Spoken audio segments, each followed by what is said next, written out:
Hello everyone, this is Team 52 with our final prototype for the Most Beautiful Machine. Our client asked us to make and design the Poker 52000. I'm Anthony. I'm Archis. I'm Jason, but people call me Big Johnny. I'm Joel. And here's our design. So we initially were contacted by the client to build a beautiful machine, and specifically a poking machine. The client came out with several constraints and criteria, such as it must detect a poke, it must make a poke motion back, and this was defined as a thrusting motion.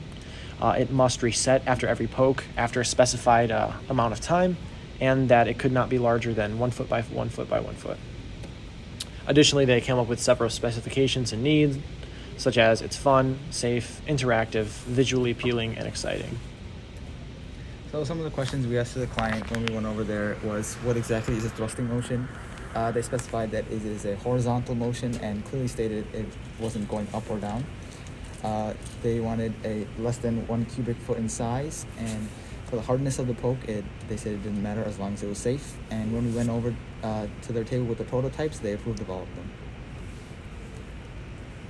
So after we asked the other team the questions, we created a design notebook and an engineering specifications table to organize our thoughts on the project and start building our prototype.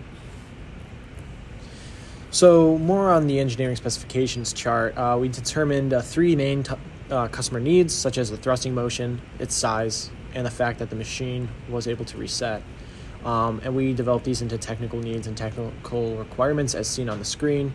We finally determined target values, which we were able to achieve, as you'll see later. So for our system diagram, we created a functional block diagram with inputs of the power and finger. These would lead into the sensory system and the computing system, which would operate the push-pull mechanism, thus pushing or pulling the poking object, and this would result in an output of physical stimulation. So the team came up with some initial sketches of the poking mechanism for the Poker 52000. Design 1 consisted of a rod attached to a spinning wheel. The rod would pull a hammer attached to the poker into a retracted, quote-unquote, pre-fire position.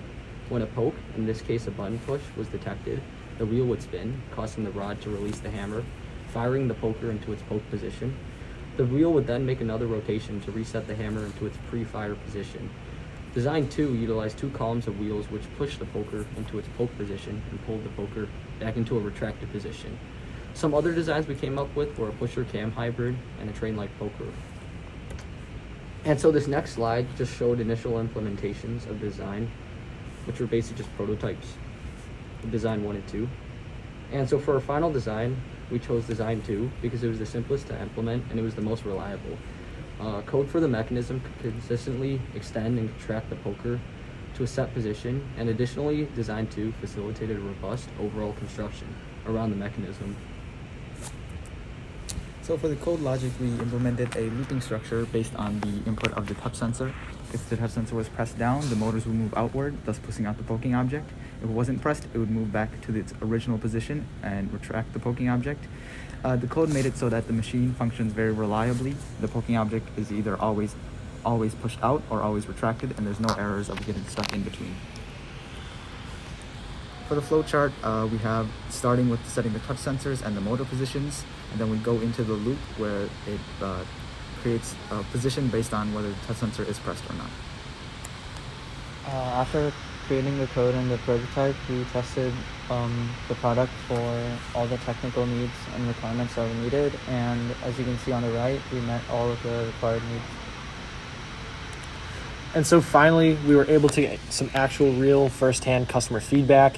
Here's a video of the Poker 52000 in operation, and the person testing it is actually our client, a representative from Team 51.